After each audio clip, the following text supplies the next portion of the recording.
love all that talking, man. I just absolutely.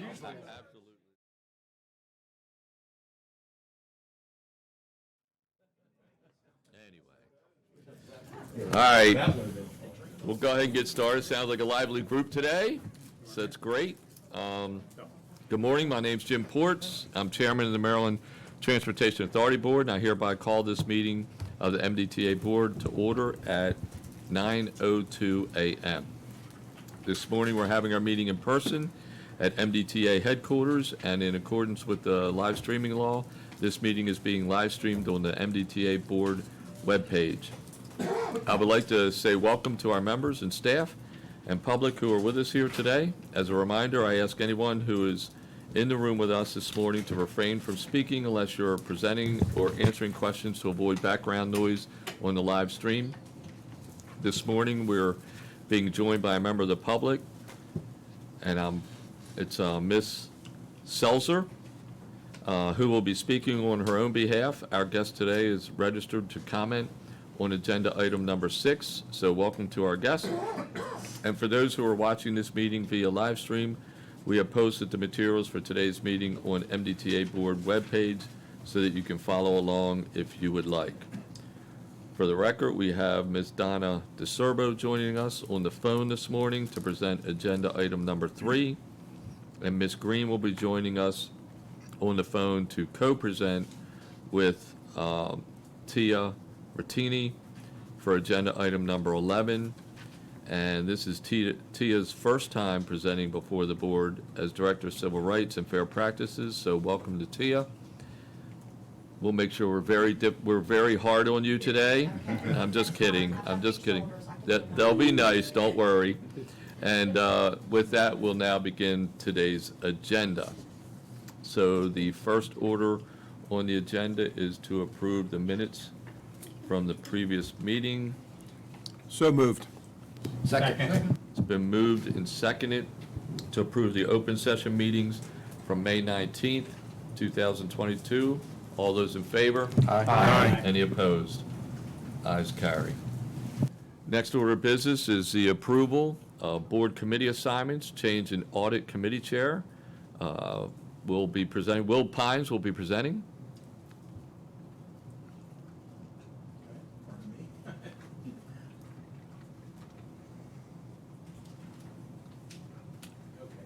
This item is on the reassignment in our audit committee. Now you can see the current configuration in tab 2 and the proposed configuration. The only change being presented here today is to change the chair of the audit committee from member Bill Cox, who will remain on the audit committee, but making the new chair member Ardinger. Thank you. And so this is comes with the recommendation of the audit committee from our prior meeting. And so I'd like to propose to the board to make that change in the chair. Okay. I'll make the motion, Mr. Okay. Chairman. I'll second. We have a motion to approve and a second. Is there any discussion? Hearing none. All those in favor? Aye. Any opposed? Well, there you go. We have a new chairman. Big shoes I need to fill. Yeah. Very good. Well, congratulations, Member Ardinger. With that, it takes us to the third order of business, is contract awards. You got the MA 22570000, Modification 1, third generation electronic toll collection, toll system and services. We'll also have the modification number 1, third generation electric toll collection customer service center systems and services, and the elevator maintenance and repairs for MDTA facilities. With that, Donna DeSerbo by phone. Good morning, everyone. For the record, this is Donna DeSerbo. Sorry I couldn't be with you in person this morning. But let's move on to the first order of business. Contract MA 2257. This was competitively solicited and awarded to Tax Trafficcom USA in the amount of $71.9 million in February of 2018 to furnish and provide operator tolls electronic toll collection technology and associated subsystem components and services for the operation of the electronic toll collection system. In March of 2020, as you know, during the COVID epidemic, the MDTA implemented statewide cashless tolling to protect our customers and employees from face-to-face cash transactions. Between March and October of 2020, to help provide financial relief, we also paused issuing NOTDs and assessing civil penalties to unpaid NOTD drivers who use our facilities without Easy Pass. The image review associated with NOTD and civil penalty processing has resumed under this contract. Therefore, we have a retroactive modification to process the current AET image reviews along with recovering the backlog from during the pandemic. This will increase the contract by $8.764758.28, and the new contract total will be $80,676,101.06. Additional funds are also necessary for the continued purchasing and installation of equipment and required AET zone installation, except for the Harbor Tunnel, audit compliance, fund costs associated with pandemic transaction backlog processing to allow for work orders to improve functionality for customer service, and operation and maintenance for years 1 and 2. It also modifies the scope to allow for work to occur in concurrent phases through phases 1, 2, and 3. The new contract expiration date will be February 28 of 2028, and there was an MBE goal of 13.2% and a 1.1% VSBE goal established for this contract, and the contractor is achieving 25.89 in MBE and 2.36 VSBE participation based on expenditures to date. I'd be happy to answer any questions. Are there any questions for Donna on this item? I'll move for approval of MA 2257. Okay, it's been moved for approval A second. and seconded. All those in favor, say aye. Aye. Any opposed? Ayes carry. Go ahead, Donna, next up. Thank you. Contract MA2868, also awarded in February 2018, was awarded to Transport Limited Partnership. Again, we paused billing based on the COVID pandemic, and additionally, the board approved the Customer Assistance Plan, or the CAP, in February 2022. The contractor is providing additional staffing and services to complete the CAP. A mod is necessary for the contractor to process, again, the AET transactions, along with recovering the backlog of the pandemic, and for services for the CAP. This modification will increase the contract by $63.1 million, and the new contract total will be $263,500,000. Wait a minute. Let's just read this in numbers. $263,535,583 and 79 cents. Again, additional funding are necessary to fund the operations and maintenance years 1 and 2 in the AET environment, and we are also adjusting the phases 1, 2, and 3 to run concurrently.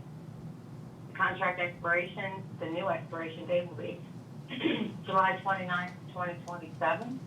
This contract had an MBE goal of 15% and a 1% VSBE goal, and are currently achieving 28.09, excuse me, an MBE and 0% VSB based on expenditures to date.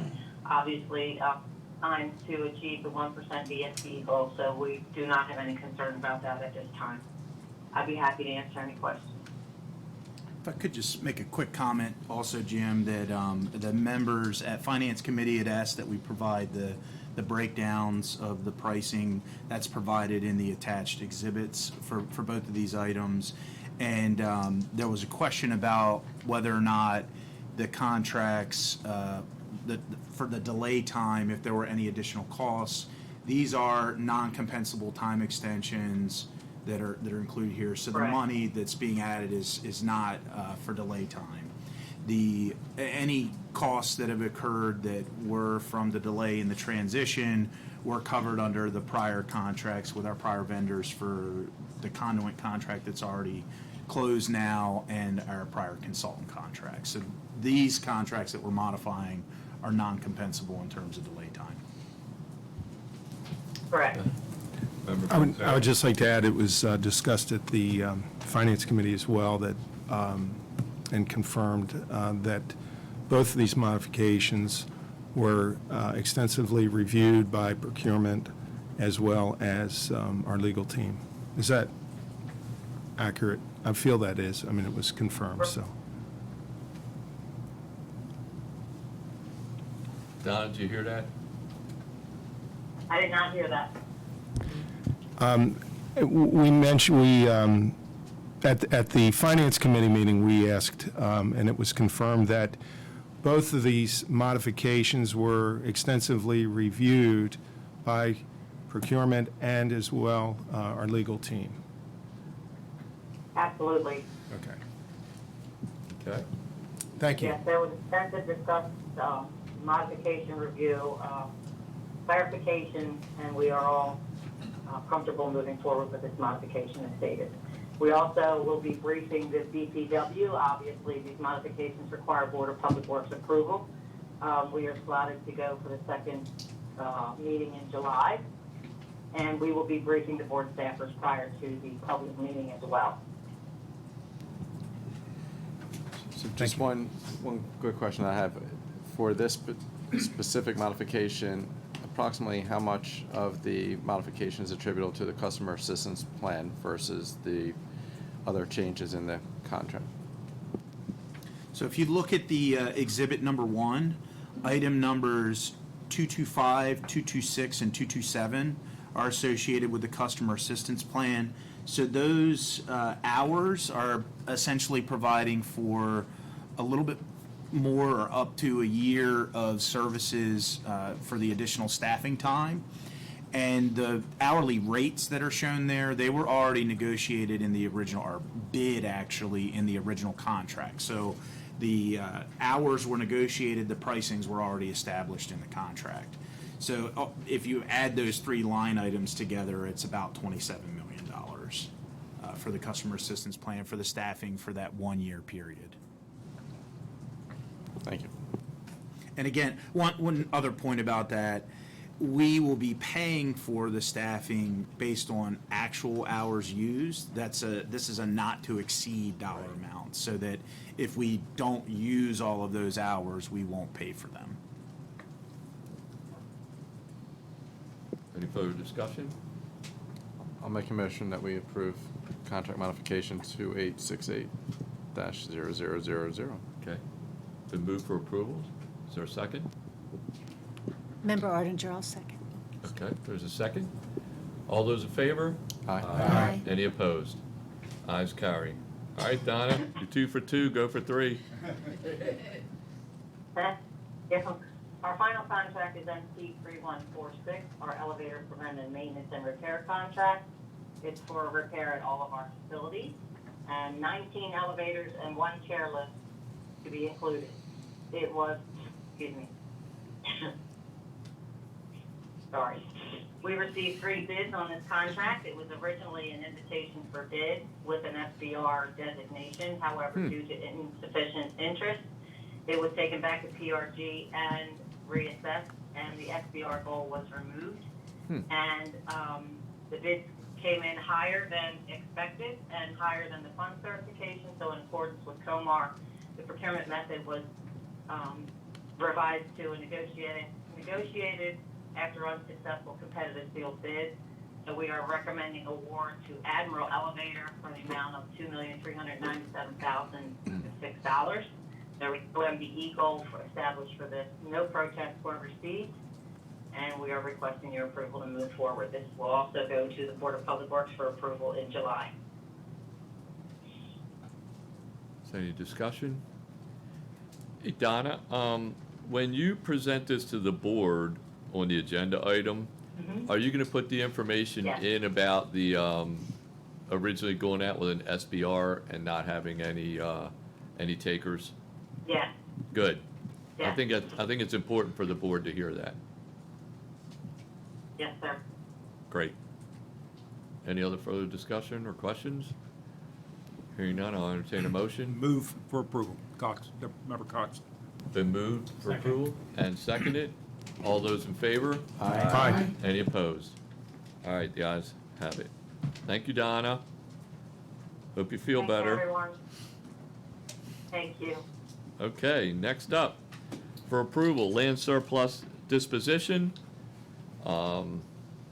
The former Richard Rudkowski property. Just I think one of our Rudkowski. members. Huh? Just Rutk- Rudkowski. Oh, There was Rudkowski. no Richard, Oh, so. I'm only reading what's in front of me Yes. there, John, but, all right, so Mr. Rudkowski. With Correct. that, John Wedemeyer. Good morning, Chairman and Authority Board members. My name is John Wedemeyer. I'm the manager of the Real Estate Services team here at MDTA. This morning, I'm here to seek your approval from the board for surplusing an MDTA-owned parcel that contains 66 acres that is known as the former Rudkowski property. It is located at 11,211 Raphael Road, Upper Falls, Baltimore County. In 2009, MDTA voluntarily purchased the former Rudkowski property. The property was for sale on the open market, and MDTA purchased the property for $1,085,000. The property was purchased with the intention of using some of the property for reforestation and then swapping all or part of the property in exchange with Baltimore County for the Baltimore County-owned property known as the former Schmidt property. It is also located on Raphael Road. At this time, MDTA is reforestating part of the former Rudkowski property as mitigation for the Section 200 ETL projects. The former Schmidt property is ideally located for the new MDTA maintenance facility because it's located immediately adjacent to the southbound I-95 on Raphael Road. This location would allow MDTA maintenance vehicles to access 95 via direct access ramps. In addition to locating the new maintenance facility at the former Schmidt property, greatly minimizes the impact MDTA maintenance vehicles and operations will have on the adjacent community and minimize the need to make modifications to Raphael Road to allow it to carry these vehicles. MDTA and Baltimore County are currently in negotiations concerning the proposed land swap. It is anticipated that MDTA will take ownership of the entire 35-acre parcel, former Schmidt property, and will swap a portion of Rudkowski with Baltimore County in a separate later transaction. MDTA could then choose to dispose of the remaining acres from the former Rudkowski property by auction or sale on the open market. Any future plans to dispose of the remaining property would be presented to the Capital Committee, Authority Board, and the Board of Public Works at a later date for approval. In order to facilitate the land swap process, approval by the MDTA Board and the Maryland Board of Public Works are required since the former Rudkowski property was purchased under Section 10305 of the State Finance and Procurement Article. It was not purchased as part of a transportation project. MDTA would require to attend two separate BPW agenda meetings, one to approve the surplus of land and a second time for a future BPW meeting to approve the disposition. Should the authority members approve this surplusing, Real Estate Services would proceed through the MDOT modal clearance process and approval and recommendation to the Board of Public Works. Member Cox, you had a question at the Capital Committee, and the reason the property owner does not have a first right of refusal is because we did buy it on the open market under Section 10. If it was purchased as part of a transportation project, then they would have first right of Or refusal. condemnation. Yep, under the threat of condemnation. Condemnation, they would have first right of refusal. Right. Any questions? Noticing that the value of the property from '09 to '20 decreased, is that in part or related to land use issues? Is there anything that you know about that? The value has changed, but it's more of a market-driven rather than land use, I would say. Because it always had two development rights on the Rudkowski property, and it remains having two development rights. So by splitting it up, one would go with Baltimore County and one would stay with the remainder. Thank you. Any other questions? I just think that this is a good move for the community, Yes. since it would give us direct access off the highway. So this swap with Baltimore County is actually good community service, as long as we can get, get the swap Done. completed. Yep. Yep. Any other questions or comments? I would, Mr. Chairman, I agree with you, being a resident of the community of Upper Falls. All 350 of us over in Upper Falls. No, I think it is probably beneficial to MDTA and also to the community. So, and I'm, Great. Any other comments or questions? All right, I'll entertain a motion. I'll make the motion. Second. Been moved and seconded for approval. All those in favor? Aye. Any opposed? All right, thank you, John. Thank you. All right, next order of business is approval fiscal year 2023, final operating budget approval, and final operating budget for the FY 2023. Deb Sharpless and Jeffrey Brown. Hi, good morning. Deb? How are you? Thank you. I'm going to start off the item and then turn it over to Jeff to present the final FY23 operating budget. I wanted to touch upon and make a connection between the Finance Committee meeting and this meeting. So when the final budget was prepared by staff and working with the entire authority, I wanted to make sure the Finance Committee knew that I had directed them to leave the Easy Pass budget where it was at the preliminary level, because we still, and that's like specific with regard to the modification you just approved, part of that being the customer assistance plan. During the Finance Committee, it was asked that that be included in the budget. And I had made a decision not to do that because we still have several pieces that are moving right now. And one of the things that in budgeting and accounting that you always try to do is match revenue and expenses. And so the traffic and revenue forecast will be updated in the next couple of months. And with the budget from personnel as well as on the Easy Pass side, we've got like gives and takes is what I call it. There's some things that feel a little high and there's some things a little low, but they're offsetting to each other.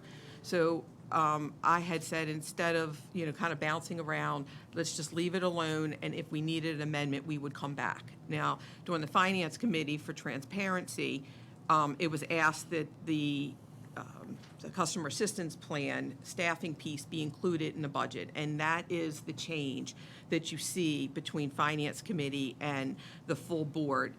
It's netted against a change in what we call turnover, which has to do with vacancies.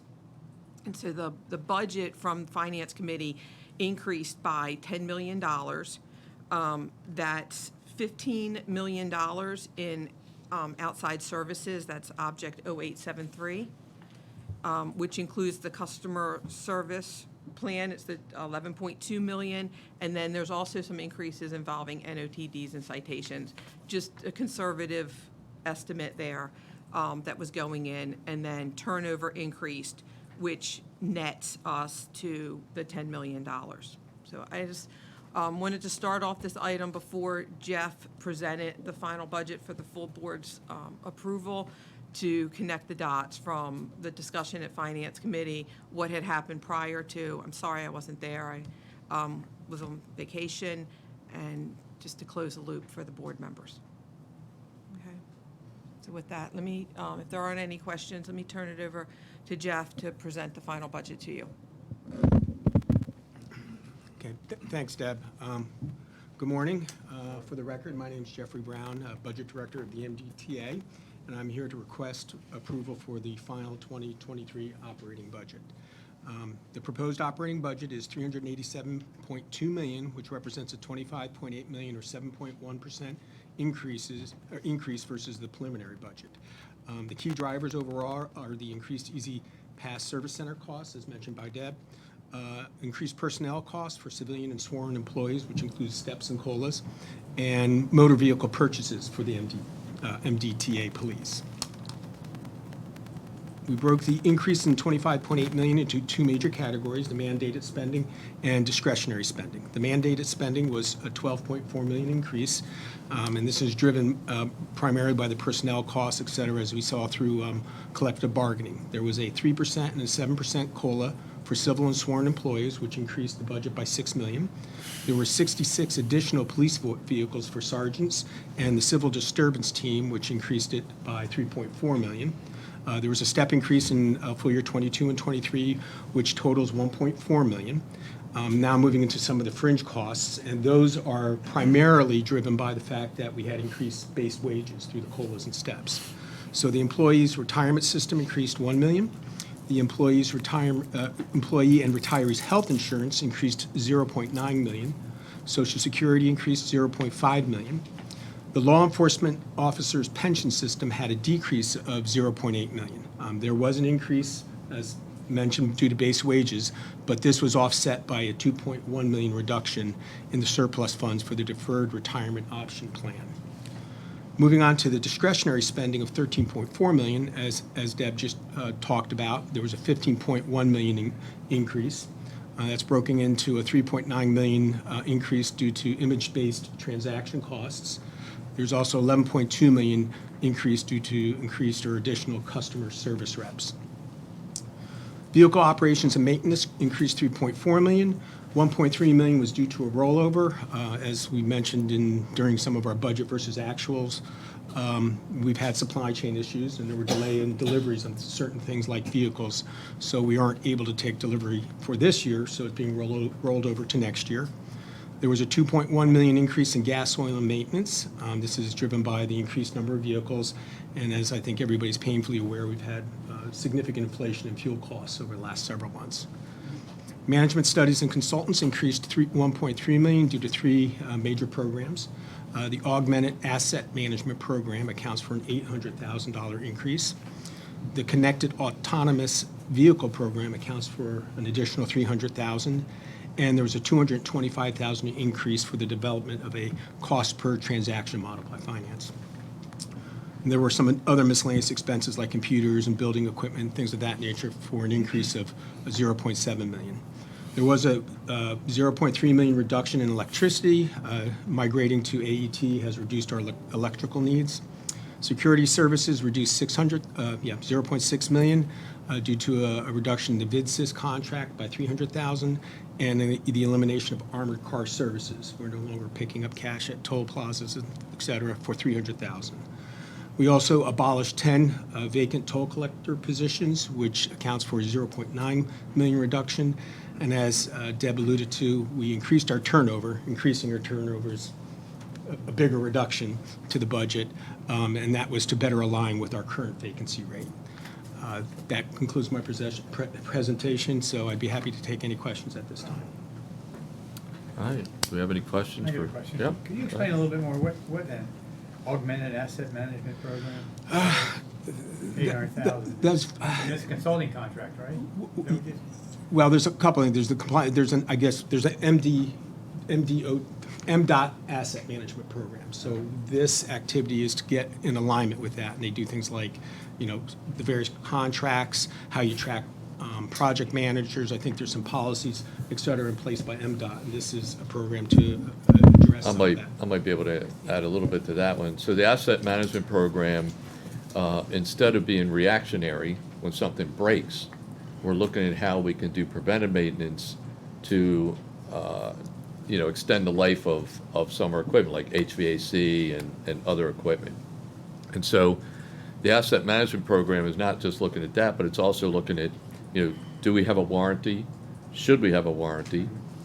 And if we do have a warranty, is the work being done under a warranty instead of going outside for a quick fix? So it's all those types of things that are being rolled into the asset management program to help us manage our capital equipment much better. That's what it's about. We weren't doing that before, I guess. We were not. Yeah, so if I could add. We were doing some, don't get me wrong, we were doing some. This is a much more robust program. Yeah, some of the specific things. So we actually created a division of asset management and support services. I want to say that was last year within MDTA. And what's different than before. We've been doing inspections, we've been doing repairs, we've been doing maintenance, those kind of things. However, the data connection between our Office of Engineering and Construction that handles a lot of that inspections and our operations team, that kind of integration hasn't historically been as tight as it should be. And so we have a lot of activities right now, like for example, OEC utilizes a GIS system. Operations uses Maximo. We have an integration project between those two systems as one example of where some of those funds will be used. Within Maximo, we're adding new inventory in to align with some of that inventory that we have in GIS, and they'll be able to communicate to each other. We're creating PM schedules. We're creating the specific work order process and flow within that preventative maintenance schedule. So those kinds of detailed activities between operations and our engineering and construction team is really what this is about, to kind of get the full life cycle of an asset. And so we have a new director that's their specific responsibility. And he's also tasked with, historically, we've had, good number of staff who've been able to do preventative maintenance in-house.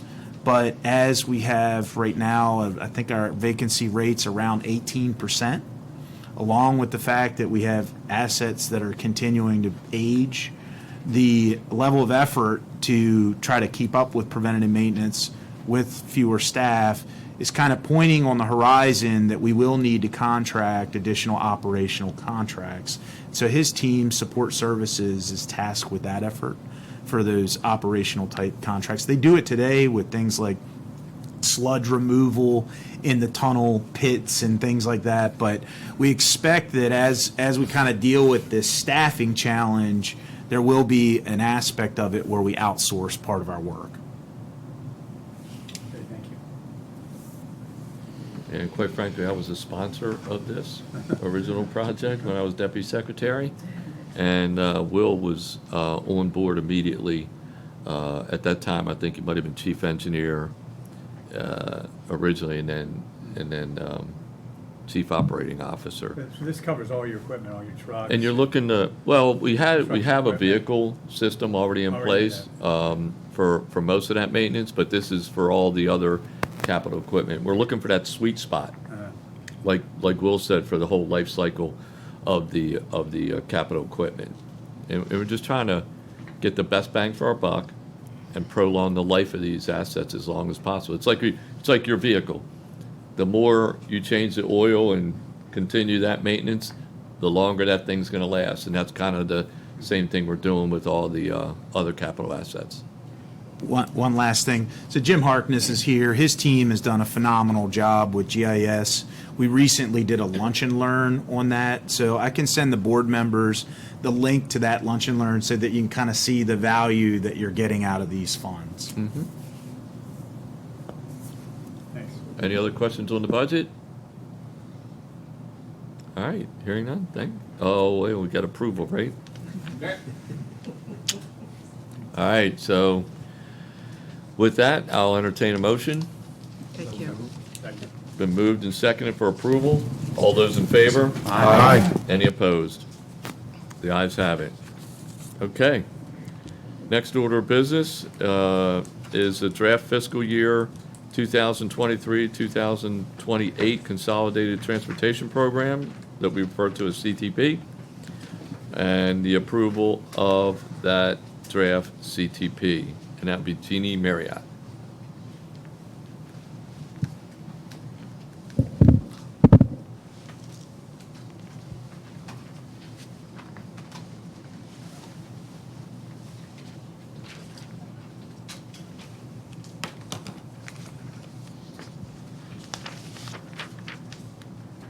Good morning. Morning. I'm Jeannie Marriott, the Capital Program Manager, and I'm here to seek your recommendation or to seek your approval for the proposed draft fiscal year 23 to 28 CTP. An earlier version of the draft CTP was recommended for approval by the Capital Committee on June 2nd and by the Finance Committee on June 7th. The CTP that's being presented today for full board approval includes two changes. There is a small budget and cash flow change for the ETC 3G project. And in accordance with the governor's announcement, the Tier 2 NEPA of the Bay Crossing study has been added. There's no increase to the overall budget for this, as the funds are coming from the reserves. And Will is going to talk more about that later, about that project later in his remarks. Hey, Jeannie, could I interrupt you for a second? Did someone just join us or on the phone? Yeah, I heard that too. Or did somebody drop off? It's hard to say. Donna, are you on the call? She must have dropped off. She must have dropped off. I just want to make sure if somebody was joining us, that they identify themselves for the record since it's being live streamed. That's part of our process. Sounds like nobody else joined us, so we'll go ahead and continue. Sorry, Jeannie, for the interruption. So the 6-year fiscal year 23 to 28 budget in the proposed CTP is $2.6 billion. And this reflects a net increase in the 6-year budget of $24.6 million. And we can see that in attachment number 1. There's a comparison of the final that was approved last year and the draft that I'm proposing today. Look over to the column that says total 23 to 28. This shows us the changes in the 6-year budget. The Nice Middleton Bridge 6-year budget increased by $17 million, which there's no increase to the overall project. It's just a cash flow change. In the line 2, the I-95 ETL Northern Extension increased by $24.4 million, and that also is a cash flow change. And then the remainder of the CTP, not including the reserves, increased by $84.5 million. It says 86.5 on this memo. 86.464. Okay. I'll see it. The allocated and unallocated reserves decreased by $103.2 million. And the remainder of the CTP, which is lines 3 and 4 added together, was a reduction of 16.764 million. And the overall total change is 24.647 million increase. And if you look over to the 2022 column, the highlighted item there, 24.649 million is the difference between what we projected to spend in 22 and what we are now projecting to spend in 22. And that excess money has been rolled over into the 6-year time period. So essentially, we have a flat budget from the final to now. Then if we look at attachment number 2, this gives us our changes for the individual projects. And we show the total project change, the 22 to 27 budget change, and the 23 to 28 budget change. In the first section, we have the new projects added. There were 5 for a total of $28.4 million. In the second section are projects that were modified to reflect bids received, and that increase was $3.7 million. There were 2 of those. Then we had 2 projects that were modified to add the construction phase for an increase of $19.4 million. And this is a 23 to 28 time period I'm talking about. Now, in projects completed, it made no change to the 6-year budget that we're approving today, but there was a $1.2 million increase in the overall cost of those, the total cost of those projects. And then on page 2 and continuing on to page 3 are active projects that were modified due to cost changes and cash flow adjustments. And that was resulted in a change of $76.3 million in increase. Then the reserve changes, the allocated reserve for enhancement projects increased by $59.4 million, and the allocated reserve for system preservation projects decreased by $162.7 million. The unallocated reserve stayed at 25 million. We keep it at that for the past couple of years. And the total reserve changes were $103.2 million. So that brings us back to, if you look at the changes from the final to the draft, the increase of the projects and the decrease of the reserves brings us to that $24.647 million increase for the 6-year budget. And then the next two attachments are pie charts that show where are the projects, how much money is budgeted for each facility. And of course, Kennedy Highway is the highest at this time because of the ETL northbound extension projects. And then we have the the categories of projects. Excuse me. So on this one, the safety and capacity improvements, where much of the ETL northbound extension projects lie, is the largest amount. And I am asking for your approval of this proposed CTP, and I'd be happy to answer any questions you may have. Move for approval, Member Cox. I'll second. Okay, it's been moved for approval and seconded. However, at this time, we will hear public comment from Ms. Seltzer on agenda item number 6. As a reminder, you'll have 2 minutes to give your comments, and there'll be no questions answered during this time. When you're called to make your comments, please sit at the presenter seat so your comments will be captured for the live stream. Also, please state your name and affiliation, if any, for the record. I'm not sure the camera would capture you. If you would just, yeah. Because this is live stream and it's law, we have to follow the live streaming law, and so this is the setup that we have. Okay. But feel free. I have handouts.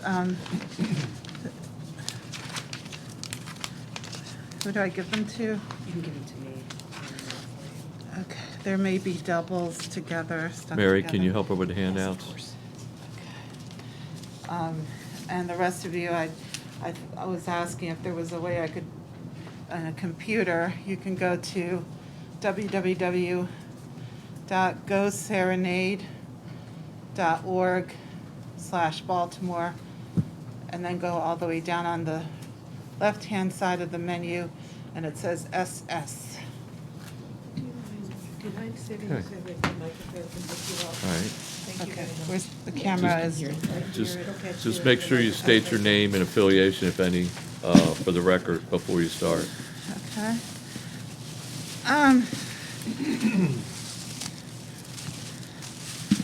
Just let me know when you're beginning. You can begin anytime you like. Okay. My name is Shail Seltzer. I live in Baltimore City. I'm just here by myself. I've been doing research over the past 2 months in regards to reparations in Baltimore, which also include transportation. And the announcement less than 2 weeks ago from the governor really gave me great pause that rail absolutely has to be included. And the fact that streetcars were not included, and the fact that there's such a short-sightedness in regards to tired vehicles. I thought it's about moving people, and to propose a bridge that is only going to be for cars is not only short-sighted, it's criminal. Golden Gate Bridge, people can walk, people can use their bicycles.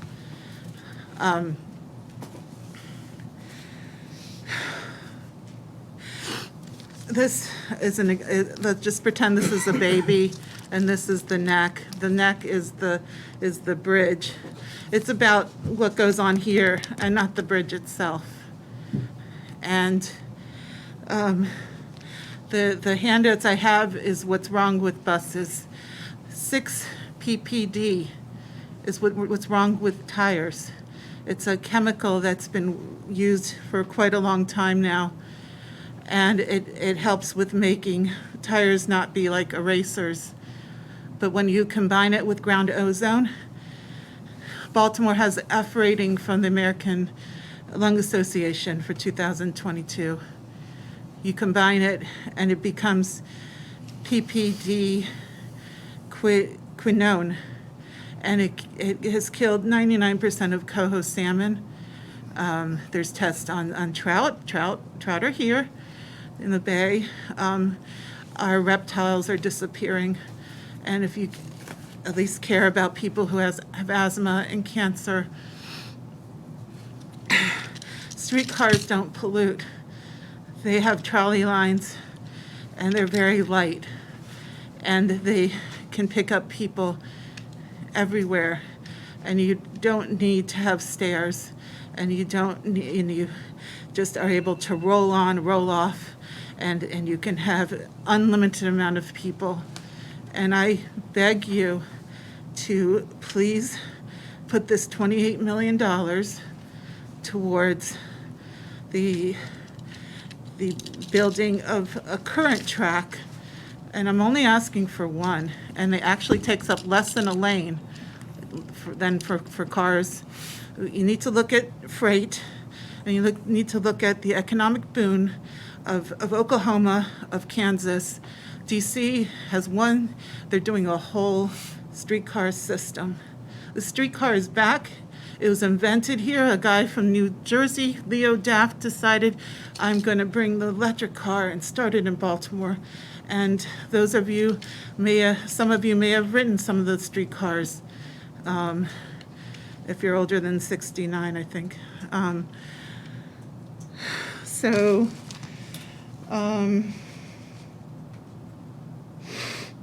It's otherwise continue to be segregated.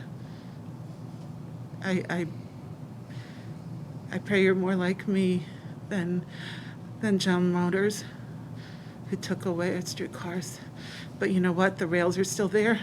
I did a whole investigation. I've spent weeks studying the World Railway map. There's lines all the way from Taneytown to go to Baltimore, pretty much. Just a few little, but they go behind cul-de-sacs. You can have stops for cul-de-sacs.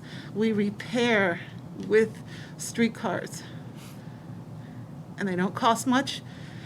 And the one in New Orleans that's been running for 120 years, they still use the same cars.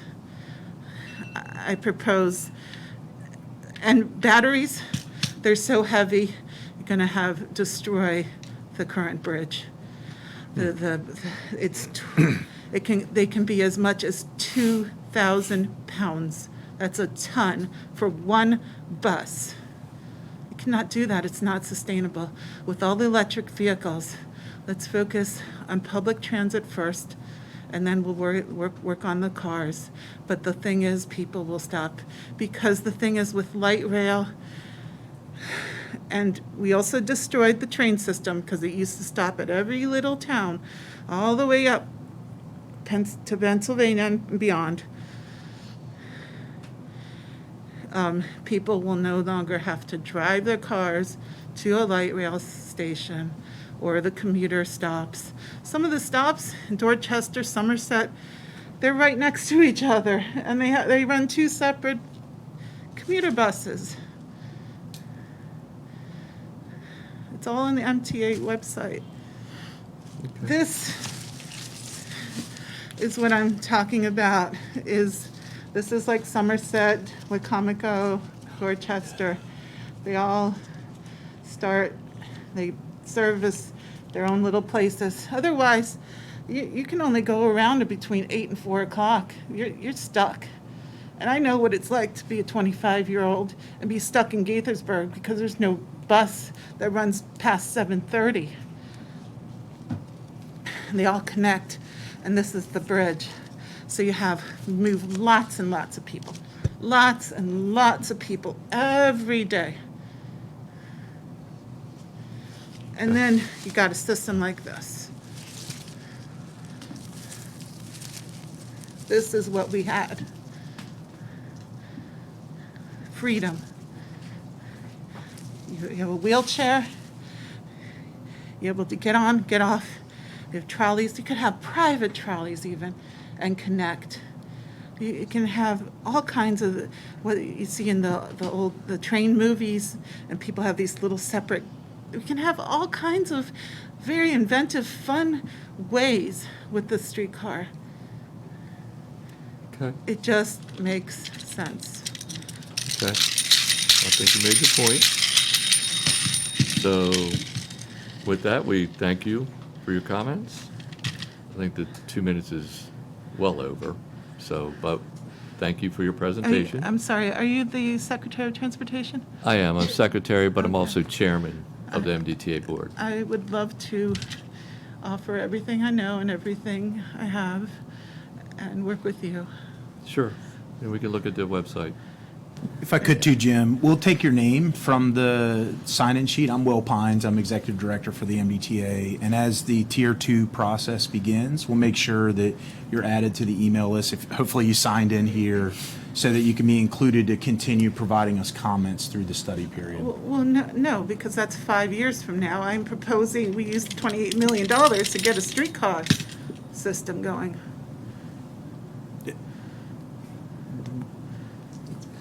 Yeah, that would require a study in No, it its own doesn't. right. The rails, a lot of the rails are still there. It's just underground. The train rails, they're for freight. Your Tier 1 study had nothing to do with freight, nothing to do with the economic power of what rail gives. And every single thing, Elon Musk to everybody in the whole world, everything runs on rail. Even cars run on rail. It's such short-sightedness. It is, I call it a doom boggle. Okay, so this is not the forum for debate. We did give you opportunity to give your comments. In the Tier 1 study, rail was looked at. Not streetcar. And in the Tier 2 study, rail and bus and other forms of transit will be looked at also? No, rail has been completely eliminated from it. No, it has not. Yes, the governor said so. Not in Tier 2. Yes. So, excuse me. That's why I'm here. This is not the time for debate. Again, we said we don't answer questions for public comment. But again, we thank you for attending and giving your comments. And with that, we'll, ask the board members if there's any other questions or comments. And if not, we'll entertain a motion. Make the motion, Member Cox, to Okay, it's approve. been moved. And seconded for approval. Any further discussion? All those in favor? Aye. Any opposed? All right, the ayes have it. Thank you again, Ms. Seltzer. With that, that takes us to the next agenda item, which is the financial forecast and approval of the financial forecast, and that's Chantel Green. There she is.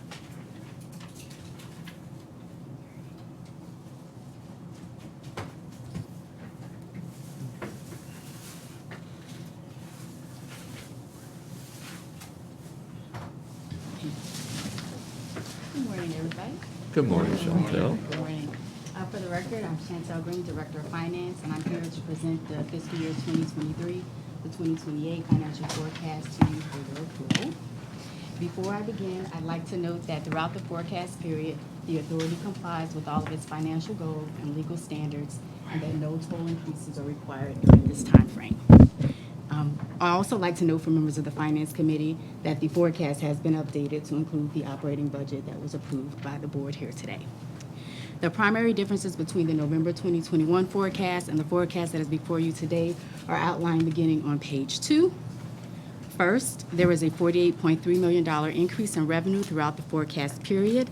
The primary driver for the increase in revenue is a one-time grant from MDOT to partially offset prior year reduced revenue from COVID-19. The grant funding will be reinvested into the agency's facilities and operations. Next, the operating budget expenses increased by $99 million throughout the forecast period, mostly due to salary increases in the fiscal year 2023 to 2025 timeframe that are compounded in future years. Regarding capital expenses, aside from the rollover of unspent funds from fiscal year 2022, the capital budget remains flat throughout the forecast period. Bond issuances increased by $84 million over the forecast period due to a decline in net revenues, which results in less pay-go cash funding available for capital spending. Those are the major changes reflected in the forecast. And again, I'm here to seek the board's approval of the forecast, and I'd be happy to respond to any questions that you may have. Thank you. Any questions from the board members on the financial forecast? I know the Finance Committee's already gone through this, so I'm sure many questions were answered then. Well, hearing none, we'll entertain a motion for approval. I'll move for approval. Been moved and seconded for approval. All those in favor? Aye. Aye. Any opposed? Ayes carry.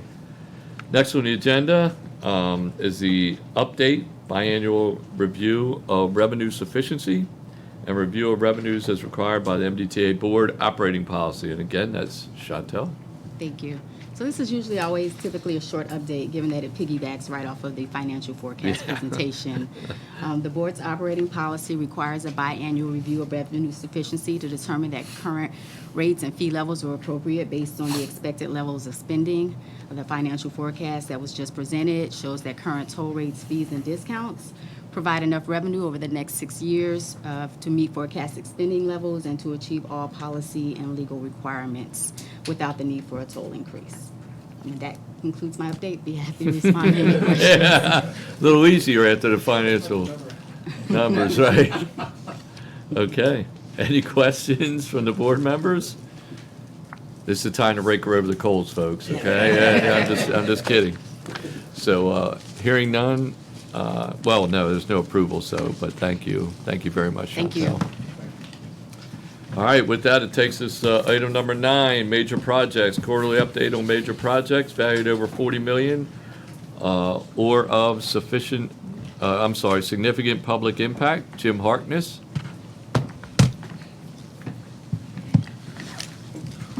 Good morning, everyone. My name's Jim Harkness. I am the Chief Engineer for MDTA. So this morning, we'll be presenting the major projects in our capital program. We have 11 to present to you today. 7 of those projects are under construction. We have 1 that's currently in the middle of a procurement and 3 under design. 2 of the projects are new for my presentation this month, so we'll go over those in a little more detail. The first project we have is the electronic toll collection, but you'll be hearing a presentation from Joe later on in more detail on that one, so I'll skip over that. Moving on to the second project, that's NB 543, which is the replacement of the Nice Middleton Bridge. We have recently completed removal of the existing toll plaza, so we've taken the canopy down, got the booths and the islands removed. We've also completed erection of the steel girders and the concrete girders. So all of the girders have been erected and are in place. We are placing concrete on for the decks as well as the concrete bridge barriers. We've completed about 2/3 of the decks, so we have 1/3 more to pour. The contractor is also working on both of the approach roadways on the Maryland and Virginia side to pave those, get those transitions tied into the new deck. On the campus facility side, that contractor has been working on the auto shop, maintenance facility, storage facility, fuel dispensing, and that work is ongoing. In the next few months, we'll be completing the construction of the approach roadway. We'll be starting the installation construction of the ITS and the lane use gantries, the signals that go over the lanes, cameras, that type of equipment. And then we'll be also completing the construction of the maintenance facility and moving our folks into that new facility so we can then begin on construction of the new administration building. Oh, we have a question? Question, thank you very much for the update. Yeah. What percent do you think you're at this point as far as total completion? Total completion, we are probably in the range of the 80, 90, 85%. Great. Oh, I asked you this Yes. a few months ago, but when do you think it'll open? We have this summer with the weather, we're, hopeful that the deck pouring, we hope to wrap that up by the end of summer, and then we're targeting an early opening, and we're still in works with the contractor have the dates on yet. nailing that down. No dates finalized yet, but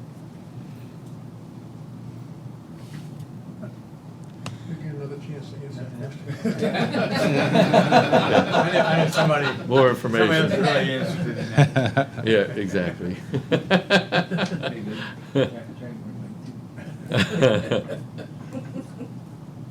Okay. All right. So we'll move on to the next project, FT 2651, which is the rehabilitation of the vent fans in the Fort McHenry Tunnel. So we are rehabbing the 48 fans that service that tunnel. We're not replacing them, so we're just performing, contractors in there performing rehabilitation. So we have 12 fans out of the 48 that have been rehabilitated and placed back into service. And then we have 18 fans that are currently in one phase or another of the rehabilitation.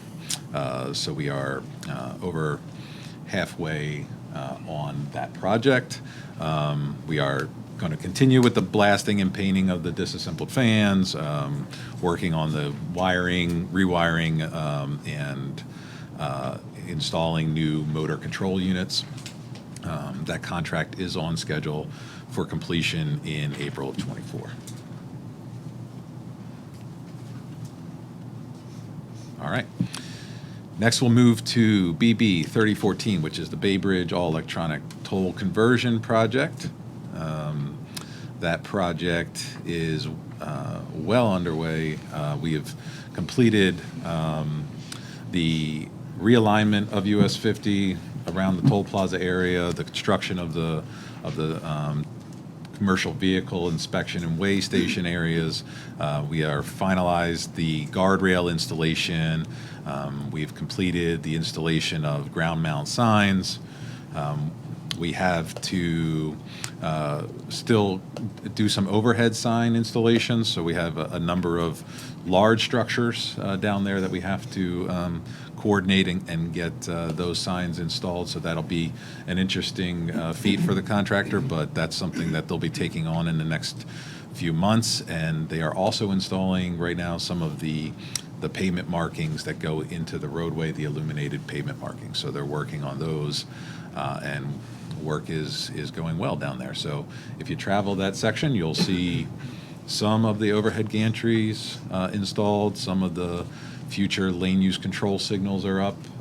We have the gates, installed, not yet functional, but we still have to do some of that work in the coming months as well. I just want to comment too and congratulate their team. Jim and the guys in construction, Joe and Bill, worked really hard to get, we had previously for a lot of these installations of sign structures and everything, shoulder closures with the barrier out. Even though we weren't taking any lanes, we heard regularly from the community that they felt like that was an issue. They worked really hard prior to Memorial Day, getting that work done so that they could get the barrier out of there. So just want to thank them for their work and the effort to give us a better summer experience, the best that we can have. Thanks, Will. All right. We'll move now to the first of three ETL projects. So KH 3009, that's the I-95 ETL northbound extension express toll lanes to Maryland 152 project. That project has begun serious work on the three structures that are involved in that project. So we have a structure over the big gunpowder and that we're doing the caissons for the foundation there. The second structure is the overpass for Raphael Road. We're working on driving piles at one of the abutments. And the third structure is over Little Gunpowder, and they're continuing to install the caissons and supportive excavation. Cars can't get through that right now. Cars cannot get through there right now, no. Well, they can. It would be very Well, bad ride. Maybe big cars, yeah. Some of the residents a little upset. Yeah, we all know who that is now. but- You get a second chance too. When's that bridge going to be done? The contractor has begun work on another retaining wall, and they've continued work on their other two retaining walls. That's all I have on that project. All right, so then we'll move to the second ETL project, which is KH 3019. That's the Maryland 152 interchange reconstruction. That project has started demolition of the existing Maryland 152 bridge. So there's maintenance of traffic on 152 to shift traffic to enable us to demo some of that bridge. So that's in place. They are installing piles and slabs to protect the Baltimore City 108-inch water line there. They are doing jacking and boring of 42-inch pipe. So they have one run completed, and they're starting on their second run. They'll also then continue excavation for one of their retaining walls on the project, as well as a noise wall on the project. That's what I have for that project. All right. So then, now we'll move to another Kennedy Highway project, but not part of the ETL program. This is I-95 at Belvedere Road Interchange project. That project is, we've been able to fully execute the deeds from York Building Products, which is one of our partners in this project. So that right-of-way is going through clearance with SHA. Design build team is active, performing field surveys and borings. They've also begun, the design team has begun to submit their 60% milestone design packages. So we are starting to receive those and perform reviews on those packages. We are hoping to obtain MDE's Phase 1 mitigation approval on early next week. So we should be able to have that and issue the full notice to proceed for the contractor shortly after that. Okay.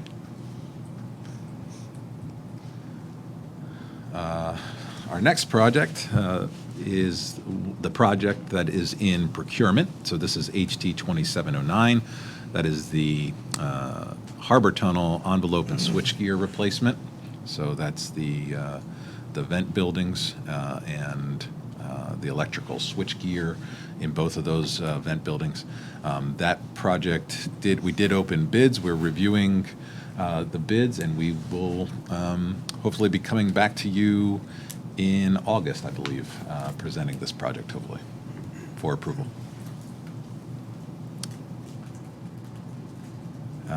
We'll move on to our first project that's in design. That's BB 2726, the eastbound Bay Bridge deck replacement Phase 1.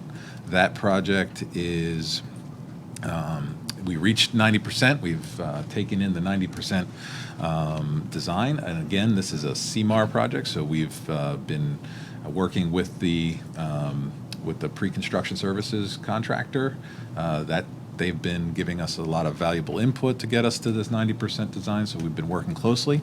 We're now going to be working with them and our independent cost estimator to reach a guaranteed maximum price. And so we'll be doing that in the coming months. And we hope to return to you in September or October for approval on this project.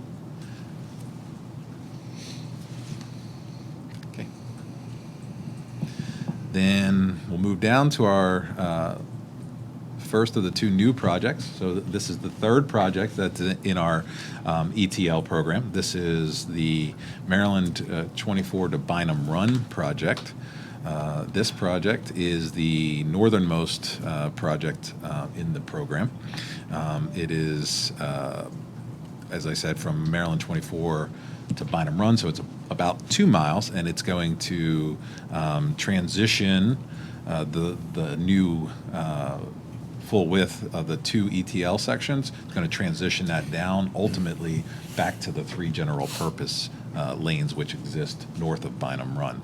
So within this project, we'll go from the full ETL at Maryland 24 and bring it down and get it all to general purpose lanes. So we'll essentially be losing the new lanes and tying back into existing with this project. This project includes widening and reconstructing northbound I-95, constructing some distance of express toll lanes in that section, and the transitions, again, to get rid of those toll lanes. And then the project does encompass a noise wall at Abington Road overpass. We're beyond the 90%, almost at 100%. We're working with MDE to obtain the stormwater management approvals. We hope to submit to procurement in this fall, September, October timeframe with an advertisement December or January, December of this year, January of next year, hopefully. Jim, just to clarify too, this contract doesn't include the Maryland 24 interchange itself. That'll be a separate project added when the funds are programmed. Good right? clarification, yes. So this project is not encompassing the reconstruction of that interchange. That is a significant project of its own, which is tracking along during the design project as well, and it's not too far behind this one. Yeah, I was going to say, how far as design on the 24 interchange, how far are you along on that? I want to say we are, we're around 90%. I can't recall if we've had the 90% come in or not, but we are getting closer on that one. So how far, well, how long before you're submitting to us for approval of the? On 24? Yes. I think that is probably about a year from, or fall will be a year, I think a year from fall. So it's out there, and that one, because of the phasing of everything that's being constructed, it's kind of intentionally behind there, and it's the last one we need to complete all the pieces and get the full system open. Got it. Thank you. And again, that full system opening would be 2027. Jim, I have a question, if I can, Mr. Chair.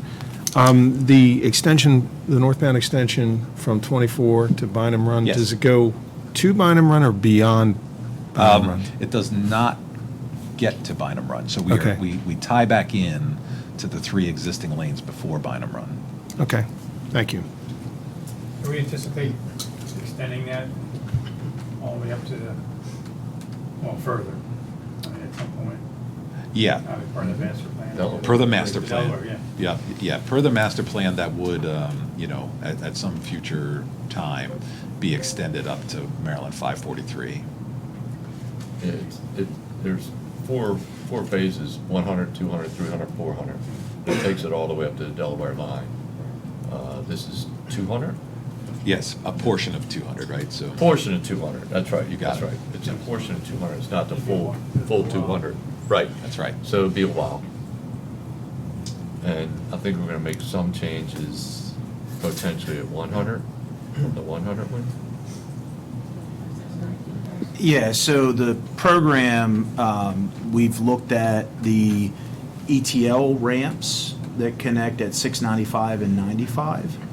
And from a revenue standpoint, we currently didn't originally have it in the plan to make the connections from 695 into those Wait a minute, express we toll lanes. did actually have it in the Well, plan. going back, It got removed from the previous administration, right? correct. Okay. Right.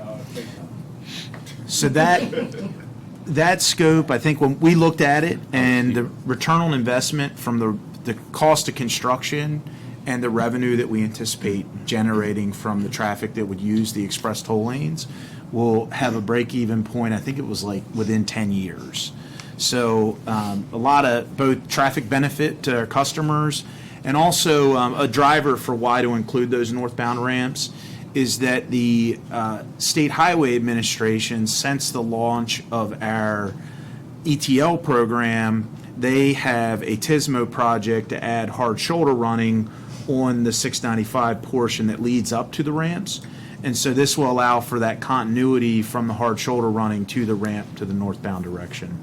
So we have it in the plan in the allocated reserves to include both of the northbound ramps that will tie into the ETL lanes going northbound to take full advantage of that northbound lane. You might, as you're going up there, you might recall that you'll see rampways built that are not complete. They're not connected, correct. So, back a couple administrations ago, they were supposed to connect to 695, which would have been, quite frankly, a boon to the ETL system because there's a tremendous amount of traffic coming from 695. Previous administration removed that, stopped that part of the project, and that's why the ramps are not completed.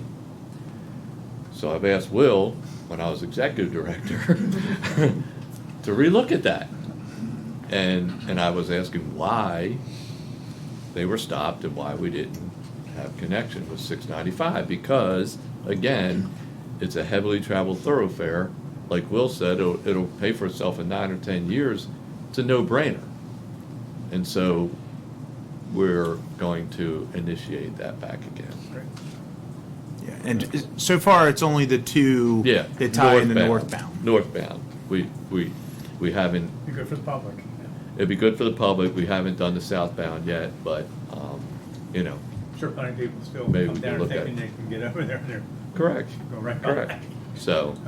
Done it before. But especially too with Trade Point Atlantic, Yep. folks coming on the outer That's gonna be loop to a- go northbound, the Yep. through traffic going out of the port and up So through it that helps route. It's jobs. You know, it helps jobs and moving not just people but freight. Freight. And so it's a important step forward with that project. So we're doing 200 a part of 200. We're doing re-looking at 100. Part of 100. And starting to do some of that work too. Great. Good. All right. Then we'll move now to our final project in design, KB 3005. It's the I-695 subgrade improvements at Bear Creek. And this project is along the northern section of the Francis Scott Key facility. So from our northern limit of that facility to the Bear Creek Bridge, which is just before you get to Key Bridge itself. This project is addressing some significant and continued settlement that we have under that pavement over there in that fill section near Trade Point Atlantic. And we also have some miscellaneous bridge structural repairs and, of course, related drainage issues to differential from settlement. This project is looking at how to fix that settlement condition, hopefully permanently, and return the roadway to its correct profile.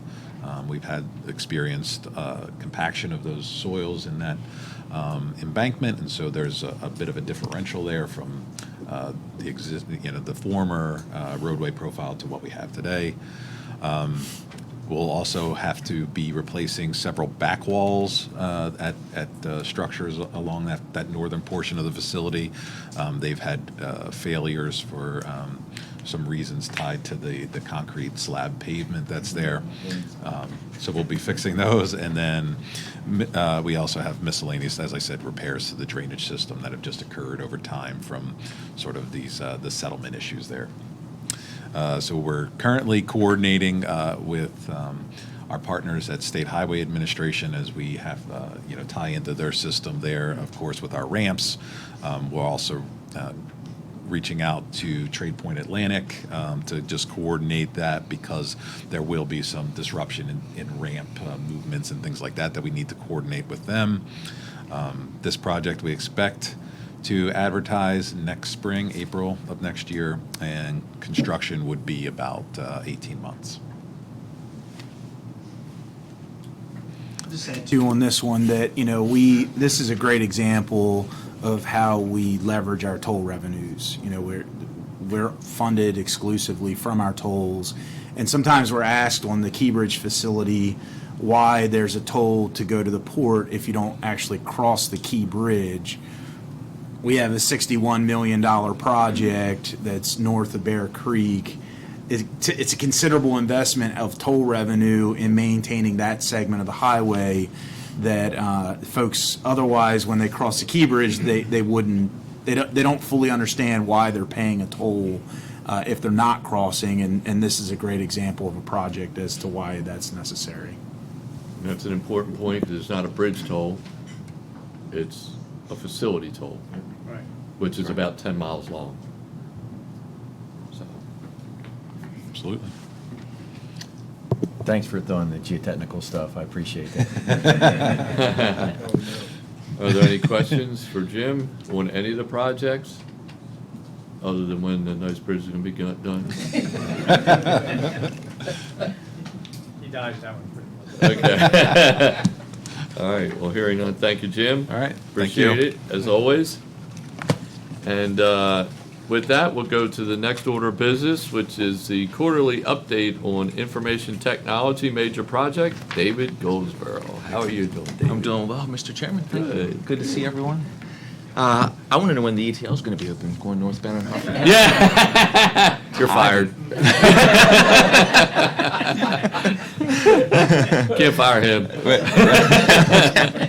They'll write that down. Just kidding. I know, it was, wow. Well, it's great to see everyone. For the record, my name is David Goldsboro. I am Director of Information Technology for the Transportation Authority. To stay consistent with board policy, this is our quarterly update on IT. As of June 23rd, the Division of Information Technology maintains an active portfolio, 15 projects with 2 additional projects on hold. We do anticipate, we went through an exercise actually to get some resources aligned to those projects. So we should be freeing them up and onto the active list within the coming weeks. So it's exciting to get those moving. The portfolio remains relatively consistent since the last update. Since the last board meeting, we have completed our next cybersecurity assessment / readiness engagement, which was conducted by the state's Office of Information Technology. The results are expected within the coming weeks, and we can share as appropriate if we wanted to do another kind of closed session like we did the last time. It's a very comprehensive report. The assessment covered a lot of topics around processes and policies dealing with our various governance models like procurement, patching, change management. So it was a very, very, very comprehensive engagement, several 1 to 2 hour phone calls with the group that conducted the study. I think overall they're looking at just our readiness and our capability as an IT group in general with transportation. So we'll handle that. Hopefully we'll have an update by the next board meeting. Post-go live support of our 3rd generation tolling system continues, and Joe's going to be doing an update on that, so I will leave that to him. That'll stay in place, as mentioned before, through our systems acceptance and into operations and maintenance as that takes place. Some of our significant initiatives that we are working on include our cybersecurity, as mentioned. That's always at the top of our list. We did complete the initial conversion of our Salesforce Lightning platform on our customer tracking system. That is the system that EasyPass uses, our DOC office, and it will integrate to the customer system on the back end with our 3rd generation tolling system. That was a good milestone because for the next one, our web scheduling system is built on that same platform. That is anticipated to go live in the July timeframe, and that will give the ability for customers to set up appointments at our customer stop-in centers. That'll be a nice feature. They can set it up. There'll be various things that they can choose what they want to accomplish at that appointment. As mentioned, post-go live support of our third-generation tolling system, our eForms platform, and I know that it was mentioned about asset management. We did a really good kickoff meeting for the spatial implementation for our Maximus system, which has the asset management component to it. So really excited to work with Jim Harkness's team on that. Evan Howard as well, really a great partnership. And finally, I know a project that is, or one project that is near and dear to our secretary's heart, which is RFID. I hope that was a good, Jim? Yeah. But all of our IT inventory that's going out is getting an RFID tag, all the new items. And then over the coming months, we will be going out to our data centers, all of our facilities, and tagging the IT equipment with, I think, a follow-up to hit the storerooms and the remainder of the non-IT equipment. I think that's a great project. It's really going to help with reconciliation because we'll be able to use the scanners instead of having to do a manual location of the assets. So look forward to being able to use all the reconciliation reports that system will provide. Yeah. And with that, Mr. Chairman, that concludes my update. Be happy to take some questions. Well, first of all, I'll be glad to see when the RFID gets completed. Tried to start that project when I was in the Ehrlich administration. I swore I'd be retired before it ever happened. So did I resurrect myself then on that one? Yeah, but the only other thing I heard recently, the idea behind it was sort of like the Walmart model and others where, you know, you could walk into a room with a tablet and hit the button and it would inventory everything in the room. Well, what I've heard lately is that it would only, you basically got to go up to the product to get the information, which is not what I originally anticipated.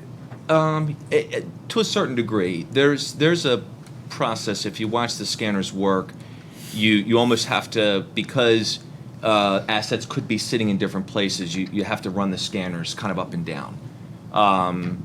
I don't think that you have to be right on top of the asset. They were telling me you got to be like really close to it. I think you have to be relatively close. That defeats the purpose. Yeah, but I think that from what I learned in the use of the scanners, there's a way that you can move them up and down that gets, you know, a pretty good hit ratio. It's still, if you look at the timing, I think we did a test on one of the data centers, and it was minutes to complete. Perfect. The inventory. Well, that's even better news then. Yeah, I mean, from TSO. Yeah, I mean, I think you know we'll cut our teeth on it as we get it up and running. But I think the initial pilot, it's a massive time saver. If you look at the way that we do inventory now, the way we do it now is ridiculous. Having to locate the tag itself, versus if you can't reach a piece of switchgear like that up in the ceiling, you can just get it close enough, and you don't even need to know what the tag says. It'll pull it up, and then. The true power is the back end because we can segment out facilities by floors, wings, things like that, and then assign assets specific locations. So when you run the reconciliation reports, we could say, well, there's 5 assets in this building that don't belong here. They belong up at JFK. So that's really, I think, where not only the time savings, but that reconciliation. Right. So the write-offs, things like that, I think is really where we'll pick up a lot of benefit. Correct. And for those of you who don't know, we have to do inventory control every year. Yep. For DGS. It's part of what we get audited on. Yep. And the way we have done it forever is you would literally have to find the tag that's on this table, for example. Right. Yeah. Spend a half hour trying to find it. Look. Right. Not only try to find it, because nobody knows where it is right now, but then you have to look at the number and match it up on your spreadsheet, your Excel spreadsheet, to make sure that the numbers match. And this is why I was pulling my hair out when, like I said, when I was in the Ehrlich administration, I was working with Towson University and Walmart, and I'm trying to get RFID done back then, because the process is ridiculous. It is really a ridiculous process. And I felt like RFID, like Walmart uses it for, you know, lost equipment and stuff. They know exactly where it is and when it leaves the building.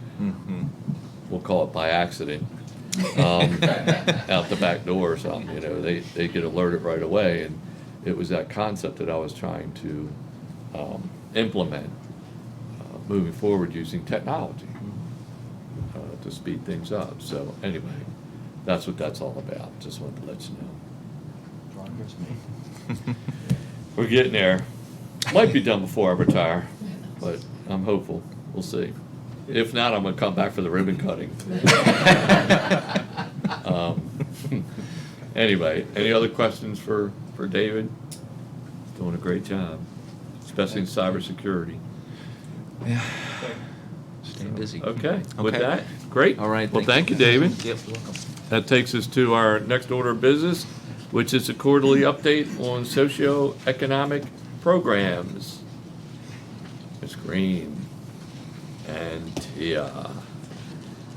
Good morning, Chairman Ports, Good board morning. members. My name is Tia Vertini, and I'm the Director of Civil Rights and Fair Practices.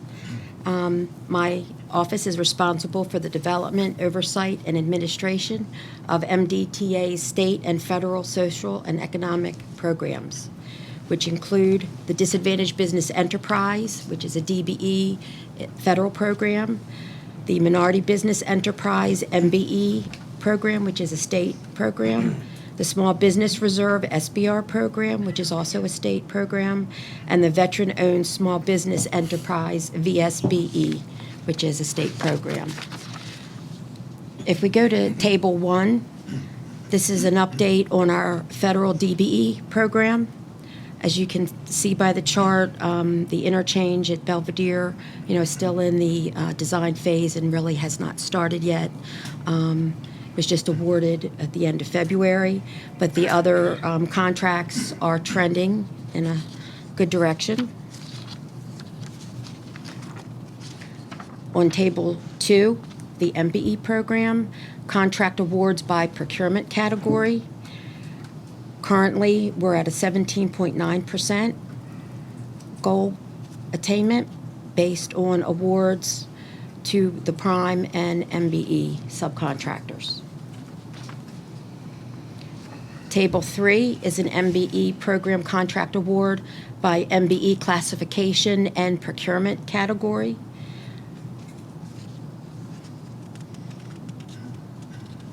Table 4 is the Small Business Reserve Program utilization. Payments to designated SBR contracts, non-designated, giving us a total utilization of 2.68%. Table 5, our Veterans Small Business Reserve Contract Award by procurement category. We are currently at utilization at 1.05%, which is above the state goal. Are there any questions? Any questions for Tia? Thank you, Chairman Ports and board members. That's Have a called the great day. honeymoon period. Oh, is it? Okay. I'll take it. I'll take it. Thank you. All right, thank you. All right, very good. Takes us to our next order of business, which is the 3G electronic toll collection system, current operations update. Joe? Am I still in the honeymoon period? No. Sorry, honeymoon's over, baby. Okay, it's 3 months then. 3 months. My name is Joe Quattrone. I'm the ETC program manager. It's good to see everybody this month. The deck is shrinking. That's because the project's moving along closer to operation and maintenance mode. And as the deck shrinks, my presentation shrinks as well. So the time for that, I'm sure that makes everybody happy. So we'll start on slide 2 here. Basically, both contractors, CAPS and TransCore, passed their system acceptance test, and they've moved on to finishing punch list items. CAPS got a little earlier approval, so they'll be finished at the end of this month with their punch list items. TransCore will work on those through October of this year. Donna DeCerbo mentioned the status of the mods, and the board approved those today. And as was mentioned, it will go to the BPW in July. And that's it for this slide, so we'll move to slide 3. Slide 3, again, it's related to the lane maintenance improvements. We have one facility in the near term remaining for the highway speed AET conversion, that's FMT. The Baltimore Harbor Tunnel is a few years out still, but the FMT conversion is on target for the fall of 2022. And then, as we mention every month, we're ensuring that proper information from the lane is going to the back office, and we're making sure customers are told correctly. If we find any issues, we're prioritizing and fixing those issues. And then we're also monitoring and working closely with the vendors to identify issues to ensure that the system is meeting KPIs and that timely maintenance is occurring. That's it for slide 3. Moving on to slide 4. Okay, this is our call center stats, and the chart shows that we're trending still in the positive direction. It really reflects that the customer assistance plan continues to work. Our call wait times continue to go lower. They're at, actually, as of yesterday, they were at 11 seconds. The chart says 16, but an update from yesterday, it's at 11 seconds for the month of June. Call volumes have decreased. One of the things not on this slide is average handle time for the reps. Before the customer assistance plan, they were staying on the phone for 10 or 11 minutes with customers explaining things, and once the plan was put in place, their average handle times decreased to 8 or 9 minutes. We'd like to get that down to 6 or 7 minutes. Most of it is because of their online paying tolls, or they're calling in to pay tolls. We think after the backlog is done in the summer, that should get better, average handle time. That's all I really had for slide 4.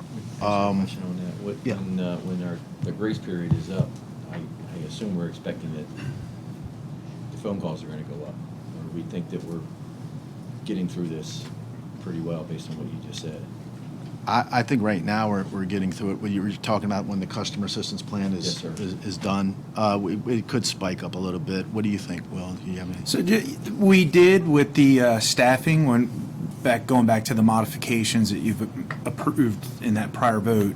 The staffing plan goes all the way out to February of 23 to account for the potential that we may see a spike in calls when civil penalties become re-engaged, where we're back to normal operations, essentially. So we are accounting for that as a possibility. Again, it's a not to exceed value for the hourly usage. If we don't need it, we won't use it, but we did plan for that a little bit. We are, however, sending monthly reminders to customers that the end of the civil penalty waiver program will be in November 30th, and that starting on December 1st, civil penalties will resume as normal following COMAR. And so... Will also to the press and elected officials? Correct. It's a full press release that goes out to the public.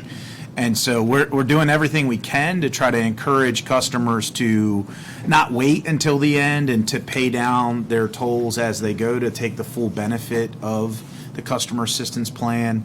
But certainly, unfortunately, there will be customers who just choose not to pay at all, will miss the window, and then will call and still want waivers. Absolutely, if there was some error on MDTA's behalf, we absolutely will, as normal, give good service to them and issue refunds. But outside of an error on MDTA's part, the customers will be responsible for their civil penalties if they don't pay them within the time frame of the customer assistance plan.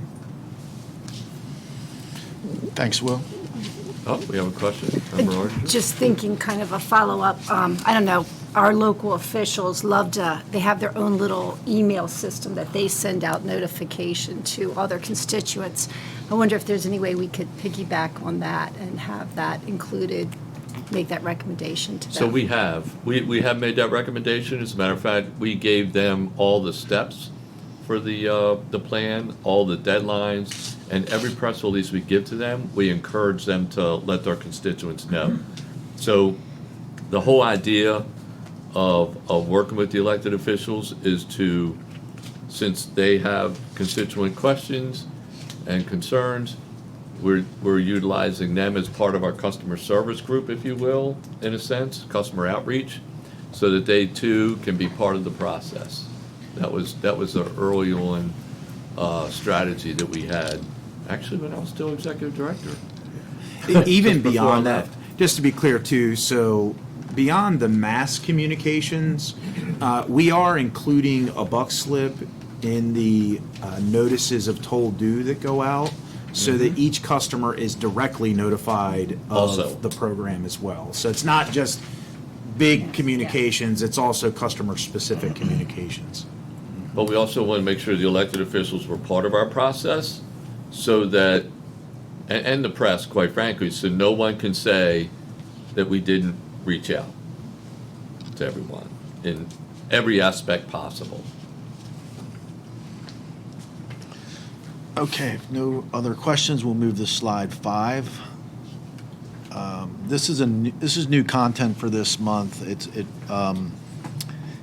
When we installed the customer assistance plan, we offered a new feature, a new tool for customers to easily convert their account from a video account to a new EasyPass account. The chart reflects, the orange line reflects very flat until we installed in the April timeframe. You see it goes straight up, rocketed straight up after that. So since launching this feature as part of the customer assistance plan, we've seen a 7-fold increase in the number of customers who convert to EasyPass. And the tool does offer the EasyPass rate during this conversion process, even on older video tolls. And then on the top left-hand side, you'll see that's a little snippet from the website. The purple box, you just click on that. It's very easy to sign up, and it alerts them to the savings, the customers, the savings that they can gain from signing up. So it's been a really good feature. Yeah, I want to just cheer this on even a little bit more for a Absolutely. second. That this customer assistance plan includes civil penalty waivers, right? So let's take Fort McHenry Tunnel. You get a video toll that's $6, and then you don't pay that on time, you'll receive a $25 civil penalty on top of that. So you owe $31 now, right? What this is offering is not only will we waive the the $25 civil penalty, but in addition, we'll reduce that $6 toll down to the $3 Maryland Easy Pass on your historical tolls as well. So you not only get the future benefit of signing up for Easy Pass, but we also take care of your older tolls and give you an Easy Pass rate, getting that benefit. So it's really an above and beyond feature for our customers that they can have that cost savings by switching to Easy Pass. And you can see from this new feature, we went from, for the almost full year prior, had 3,000 of them, and in the 2 months since then, like Joe said, 7-fold increase since baking it into our website. And this feature will be permanently there beyond the customer assistance plan, to always try to offer our customers that incentive to convert to Easy Pass. And you might recall that, and by the way, when you convert to Easy Pass, it's obviously better for the environment. And it's also good for, and that's actually as we transfer to video tolls anyway, it was always good for the environment. But it also is a good customer service thing, because you're not paying the high $6 toll, you're paying $3 toll, getting the Maryland Easy Pass discount. And so we look at it as good customer service. And as you may recall, one of the things we had said when COVID hit, and you all know we had to go from cash to video, which threw our video tolls to a much higher rate, about 34%. We needed to bring that back down to the 2 or 4% as much as possible, and the only way to do that now is through Easy Pass, pay by plate, are the two options that you have. And so all this is about good customer service, and we're also trying to make sure that the customers understand that if they're a commuter, they can have up to a 77% discount. So it's not a $3 rate, it's, in most of the facilities here, it's $1.40 per trip. There are some nuances for different facilities like the Bay Bridge and stuff, but it's a much higher discount even than the 25% discount from 4 to 3. Great. Thank you, guys. Moving on to slide 6. Okay. So this is stats on our transaction and backlog processing. Some updated numbers here. Related to video transactions, we are up to 61 million as of yesterday of video transactions posted to customer accounts. So that number 58.6 was actually a snapshot earlier in the month.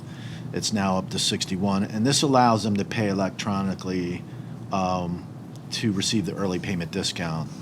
And to receive that discount, they must pay online before MDTA incurs the expense of the mailing. This includes both current and backlog video transactions. Overall, we're at 99, I would say 99% complete for all of our backlog transactions. We have about 1.5 million transactions remaining. The stat here that says 34.3 million NOT transactions that have been mailed is really 36.2 as of yesterday NOTD transactions that have been mailed. And we plan to finish the backlog, all of the backlog, by this summer. You know, what we're dealing with in the backlog right now is the transactions that didn't pass our validation, so we're having to manually massage those through. Invalid data or missing data, we're having to correct those and send them through, but it's very manual, it's time consuming. So we're still on track for this summer. We're feel good about it. Just one other point too, that a considerable portion of that 1.5 million is also for out-of-state transactions that require a lot more coordination with IAG members. So right. A lot of the Maryland transactions have already been resolved. So that's it. Does anybody have any follow-ups? We took longer this time. Did I? For a shorter review. All right, well, I'll exit stage left. Thank you, Derek. Any questions? Joe. Wait a minute, Joe. Oh, sorry. I thought we had a question. Joe, Yes, sir. let me ask you. Yes. You know, and I keep bringing this up, once I follow somebody that goes through the toll booths, especially the tunnels, that do not either have a tag and are speeding through on a dirt bike or whatever. What is, I mean, I know there are procedures that you have. What is the percentage maybe that you're able to, I'm sure it's probably small, to collect on those? On the plates that we can't read, basically, Yes. they're going too fast. Do you have the numbers on Yeah, that? I don't think we have the specific numbers. I will say that, you know, we work with the MDTA police on enforcement. If somebody is, you know, riding on the highway without a tag, that's not legal. Right. And so we do have enforcement, and they do have targeted enforcement for those kinds of issues. I would say that the vast majority of our customers are following the laws and, you know, are compliant, but I don't have specific numbers here today on vehicles that do not have a license plate at all to read. We may be able to pull that data, but I've never seen a query for that, actually. So we can look into that further. Okay. Any other questions for Joe? All right. Thanks, Joe. Thank you, guys. Appreciate it. All right, takes us to our next order of business, Audit Committee report, which is verbal. Member Ardinger, just kidding. I just wanted to recognize our new chairman. That was a great look, by the way. I think I'm dead. That's not a good look. Go ahead, Member Cox. I just had to get with her for a minute. Thank you, Mr. Chairman. It's obviously with the vote of this committee, or the members, to transfer the chair over to Member Ardinger, Esquire CPA, because, Mr. Paul, you're going to have a challenge, I'm telling you, on questions. I have enough, but you'll, I think, probably see an increase. But anyhow, congratulations, Cindy. And anyhow, we're on track to complete the 11 audits for fiscal year 2022. 6 audits are complete, 4 audits are in progress, and 1 internal audit was presented, audits of recruitment and retention. The committee was satisfied with the results of the audit, and hopefully, in the next month or 2, we'll have probably more reports on some of the audit. So, Okay. any questions? Any questions? Go ahead, uh-oh. The former chair, uh-oh. I have a comment. I congratulate Member Ardinger, and also I thank you as chair of the audit committee. You have done a remarkable job.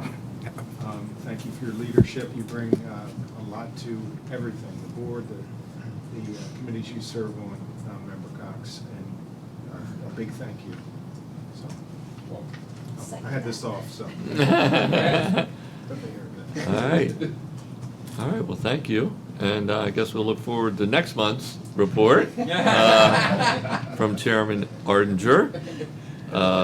So anyway, that takes us to our last order of business, the Executive Director's report, which is also verbal. Will Pines. All right, well, good morning, members. Chairman, thank you for the opportunity to give an update here. This month, I'd like to start off with our biggest item, which you heard about during the budget approval here. On June 10th, the governor announced the launch of the $28 million Chesapeake Bay Crossing Tier 2 study. This tiered process is following the required federal process for the National Environmental Policy Act, and as you know, Tier 1 was approved by Federal Highway in April. The Tier 2 study will build upon the Tier 1 findings and identify specific alignment alternatives within that Corridor 7 alternative, which was approved in April. And that's a 2-mile wide, thanks Eric, sorry I keep doing that. 2-mile wide by 22-mile long corridor that runs from the Severn River Bridge in Anne Arundel County all the way to the US 5301 split in Queen Anne's County. The Tier 2 study will identify and evaluate a no-build alternative, as well as various crossing alignments and types, such as a new bridge, a bridge tunnel, or a replacement of the existing spans. We're eager to engage the public with residents, the communities, officials, stakeholders, and other members that will help us to evaluate that Tier 2, similar to the great process that we went through with Tier 1. We learned from Tier 1 that the public's contributions to the process are invaluable.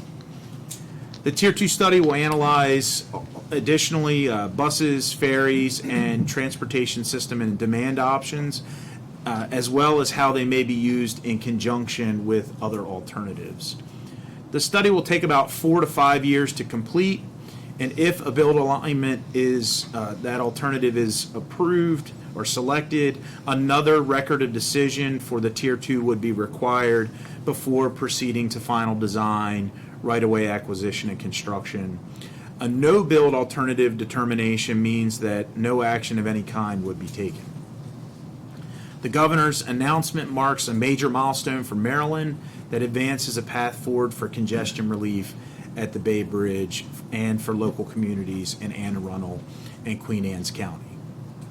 Next, I'd like to expand upon the agenda item that was agenda item number 9 on the land surplus disposal, the former Rakowski property that the board had just approved. Soon, MDTA and Baltimore County will be executing a MOU to facilitate this land transfer. That'll kind of be the next step in the process. So just wanted to give a highlight there. And as John Wiedemeyer explained, the transfer consists of 2 properties located on I-95 on Raphael Road in Kingsville, the former Rakowski property owned by the MDTA, and the Schmidt property owned by Baltimore County. MDTA and Baltimore County agree that part of the former Rakowski property, again, I'll emphasize part of it, you got previously had approved that part of the Rakowski property would be used for tree plantings for mitigation. That's actually underway. And that the remaining part that's owned by MDTA will be conveyed to the county, and that the entire former Schmidt property containing a little over 25 acres and owned by the county would be conveyed to MDTA.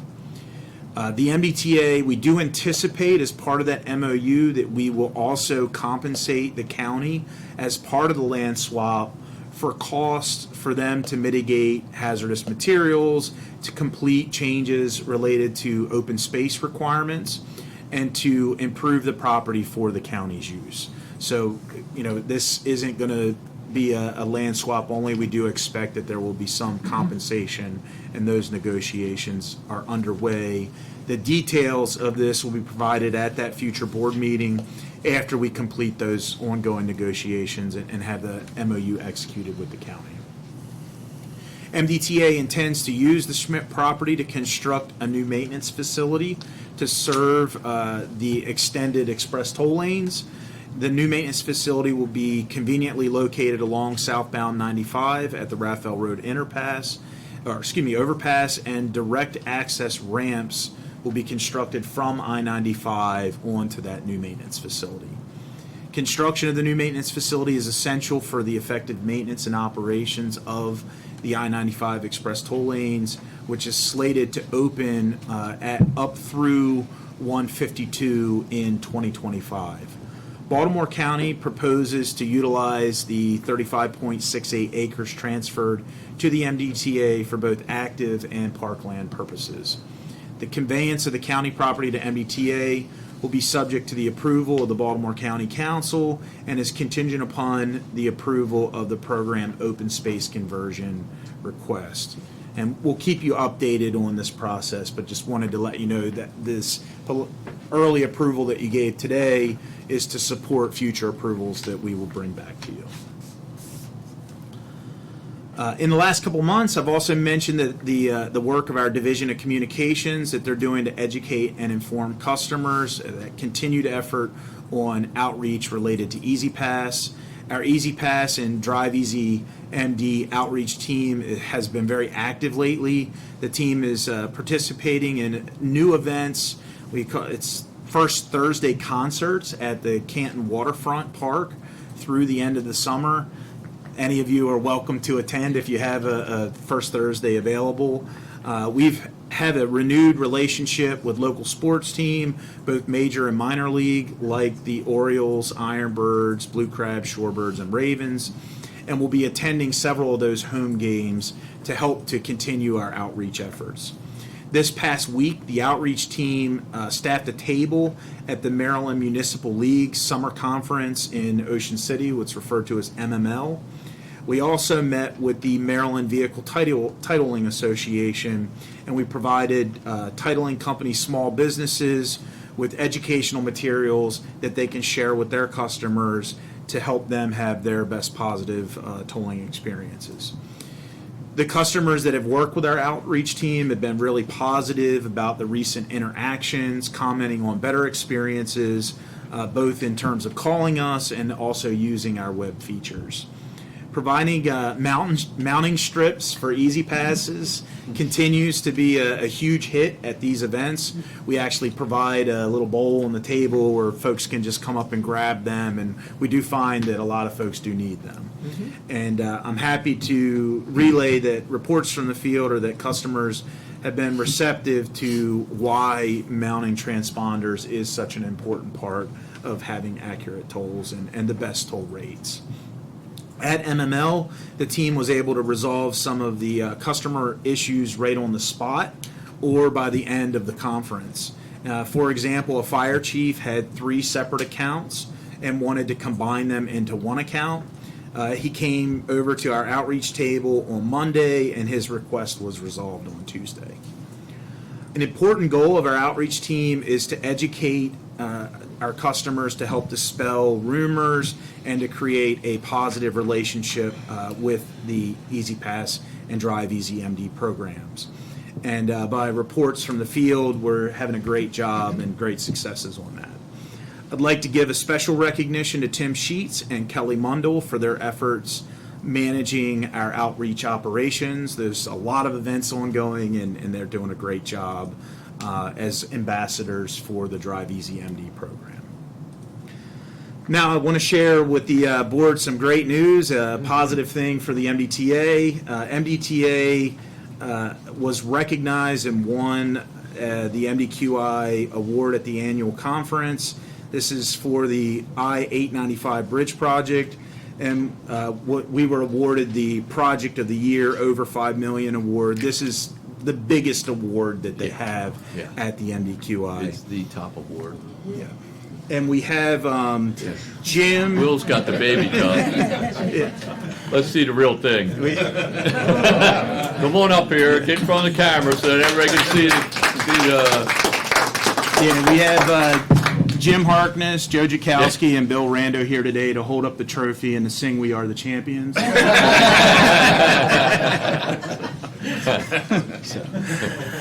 No, but in all seriousness, I want to recognize the OEC team for the phenomenal work that they did here and their contributions to success of that project. Just to remind everybody, the scope of the project, it was to replace the 3,300-foot-long steel bridge and the 600-foot-long steel bridge over Holabird Avenue and the 895 Canton Viaduct. We also rehabilitated the Baltimore Harbor Tunnel, including replacing over 370,000 tiles, which is enough to cover more than half of the Baltimore Ravens football field. This was an immensely challenging project, crossing 3 city streets, 3 interstate ramps, going under I-95, and crossing 23 railroad tracks owned by 4 separate companies. We finished ahead of schedule and under budget and replaced a structurally deficient bridge with a really great high-quality new structure. So my congratulations go out to the entire team all involved in this milestone. And the mission of MDQI is to provide the Maryland transportation industry a forum that fosters coordinated and continuous quality improvement to ensure safe, efficient, and environmentally sensitive transportation to meet the needs of all stakeholders. And we certainly delivered on every aspect of that mission here on this project. So I just want to take a moment to thank the team for that. And Will, we'd be remiss to say, not to say that it was up against some very, very significant other programs within the state from SHA and others. I mean, this was a big win. Is it national or? No, it's state. It's statewide. Mm-hmm. We will, however, be submitting this for national awards as well. Well, we only expect. Who is the contractor? Don't come home without it. It was Tudor Perini, right? Tudor Perini was the prime contractor. Say it again? They get a little credit too, right? They do. They do. Yeah. They Our do. key. It goes, yeah. Key to the team, our primary designer for the project was Whitman Requart. Yeah. They managed, I want to say it was like 39 various subcontractors. We did have some other, the project was divided up into overlays and tunnel repairs. Wilson T. Ballard did the overlay projects in the tunnel. JMT did a lot of the tile and standpipe. Majeski and Masters did the tile. JMT did the standpipe. It was a really large team effort. And as you mentioned, Tudor Perini was the contractor. They managed a whole lot of subs. Swank did the overlay construction. So it was just a monumental effort with a lot of people involved. Mm-hmm. Great. Congratulations. Thank you. And I'd also like to highlight 3 community initiatives that the MDTA has been involved in the past few months. On June 4th, our MDTA police participated in Bike with a Cop event. The Bike with a Cop is a fun, free event for all ages and not only promotes bike safety, but also is a terrific way of promoting wellness, not just for MDTA personnel, but all MD residents as well. The event took place at BWI Thurgood Marshall Airport, and it included 6-mile bike ride escorted by the MDTA police officers in a coned-off course. And I just want to thank all of our team who participated in that event. Was that with the airplanes landing at the same time? Yeah, they probably were, but so. Every year, our JFK Maintenance 1 team members also dedicate themselves to maintaining the Vietnam Veterans Memorial at Maryland 24 and I-95 interchange in Harford County. The memorial is right now in full bloom, so if anybody has an extra minute to stop by and look at it, it is phenomenal looking. But we also did provide through our social media an aerial, like drone image of that, so you can go on our Facebook page and see that if you're interested. It's really a beautiful visualization and presentation remembering those who have served and sacrificed for our country. We proudly shared those photos, and I want to especially recognize Charles Madeira is a team leader, FMT4, and that he and members of his team, they work on the design and actually do the plantings themselves directly in-house over the last several years. Lastly, on Saturday, May 28th, at the Chesapeake House, there was a commemoration event sponsored by the Women's Veteran United Committee. The Chesapeake House is a fitting location for this event as it's home to the Maryland Women in Military Service Monument. The monument was dedicated on November 11th, 2014, and it sits in the public courtyard behind the Travel Plaza. It serves to recognize all Maryland women who have served in their military service. Unfortunately, I wasn't able to make the event myself due to a scheduling conflict, but I did, on behalf of MDTA, provide a written greetings for the Maryland House Travel Plaza director to read on my behalf. And we're fortunate to have the Chesapeake House serve as the home of this monument that gives women in military the honor and respect that they so greatly deserve. So that's all that I have. Happy to answer any questions on my update, but thank you. Any questions for Will? I will just say that I did see the adhesive strips down there at MML, and people were grabbing them, and I can't wait to see when we get them into car dealerships, where everybody buys a new car, can have them immediately, and hopefully the car dealership will install the new Easy Pass or their old Easy Pass in their new vehicle, on their windshield. To that point, actually, I had a broken windshield and I had replaced last week, and I used the website, and no fuss, no muss, and I received my new adhesives in the mail. Right. But perhaps we want to partner with Safe Light or the other companies and ask them to. Great idea. Great idea. Work with us. Another good idea. We're looking at tagging titles. We're looking at car dealerships, and now we will expand that to Safe Light or others that may replace windshields. All right. It's a great idea. Okay. No other questions? All right. Well, that completes the agenda for today. I'll entertain a motion to adjourn. So moved.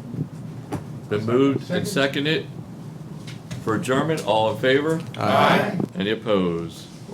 Thank you. This concludes the meeting of the MDTA Board at 11:10 a.m. Thank you.